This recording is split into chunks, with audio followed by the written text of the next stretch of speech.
นะพี่น้องกินข้าวบาดนี่กินข้าวนำกันเด้อพี่น้องเด้ออาหารกับบ่มีหยังหลายมานี่ป่นปลากดนี่พี่น้องทอดหมูสามชั้นตำหมักทั่วพี่น้องข้าวเหนียวร้อนๆนะบาดนี่ป๊าดกินผู้เดียวคือเก่าพี่น้องเอ้ยมาเด้อเบิ่งตำหมักทั่วนี่แซ่บบ่สุดยอดพี่น้องอืมหมูสามชั้นทอดแล้วพี่น้องอืมครับอืม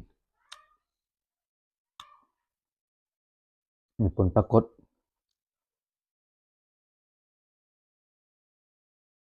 แต่น่าแซ่บๆเว้ยอืม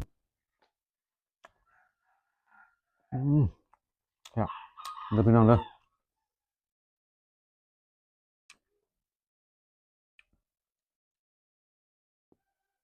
กินก๋วยเตี๋ยวคือเก่าเลยพี่น้องอืม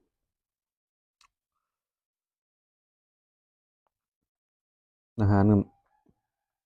ในบ้านแต่งให้แล้วกันมันไปเวียกกันกินผู้เดียวเพิ่นน่ะกินรถเด้อเจ้าน่ะ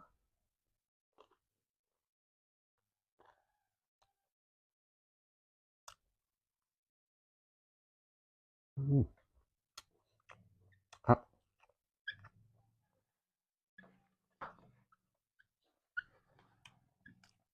ในวันเสาร์อยู่บ้านพี่น้อง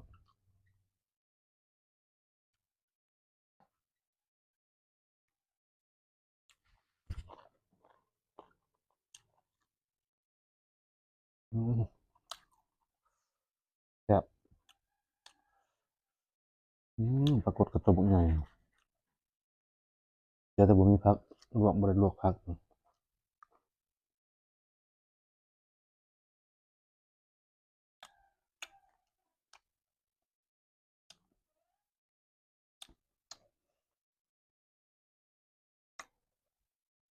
ตำบักถั่วนี่ก็แซ่บเด้อพี่น้องเด้อกินนำกันเด้อ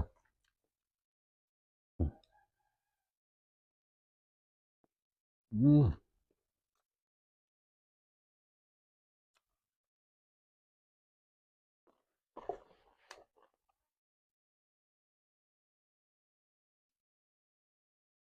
อืมแซ่บสุด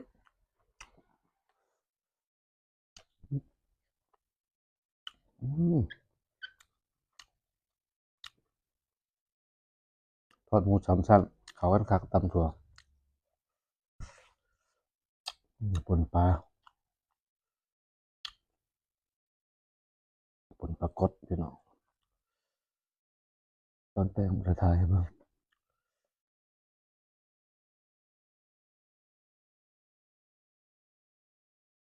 อืม ขาดแต่สมพักนี่สมพักนี่ลวกพักทั้งแซ่บครับ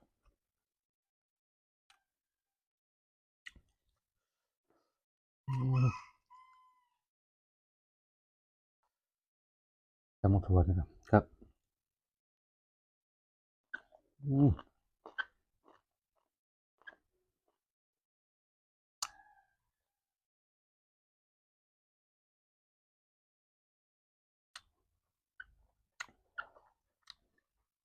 อืม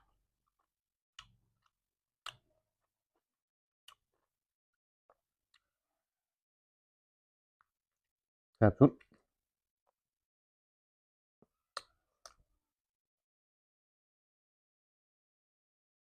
อืม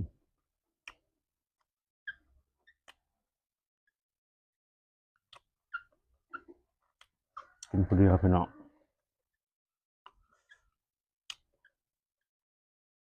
อืมคลิปก็บ่มีเวลาสิลงพี่น้องเอ้ยคาแต่เวียกเฮ็ดหยังก็เพราะส่ำนั้น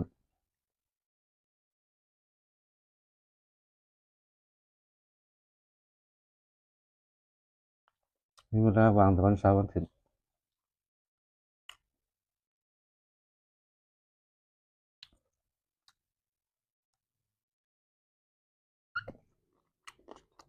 วันจันทร์หรือวันศุกร์ไปเวียก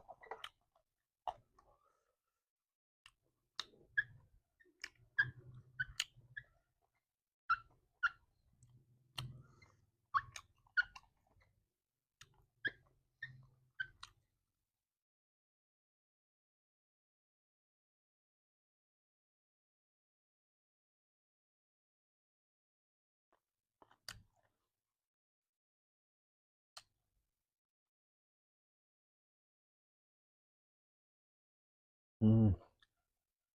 อืม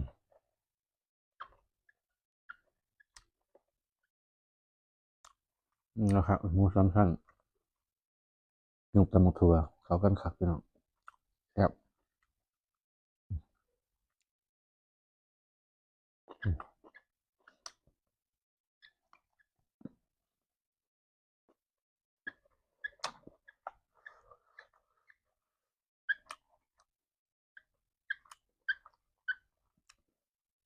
อืมยำน้ำมันอัด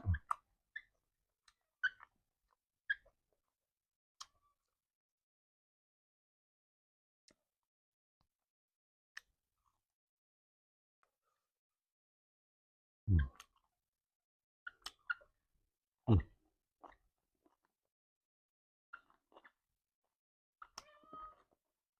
อืมอืมเสียงแมวห้องแมวมาแล้วพี่น้องอืมมาเนาะอืมมันหูแล้วยำกินเขาวมาหลอดแมว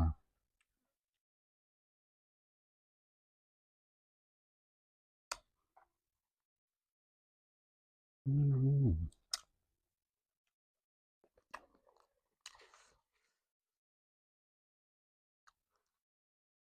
เออแซ่บพี่น้อง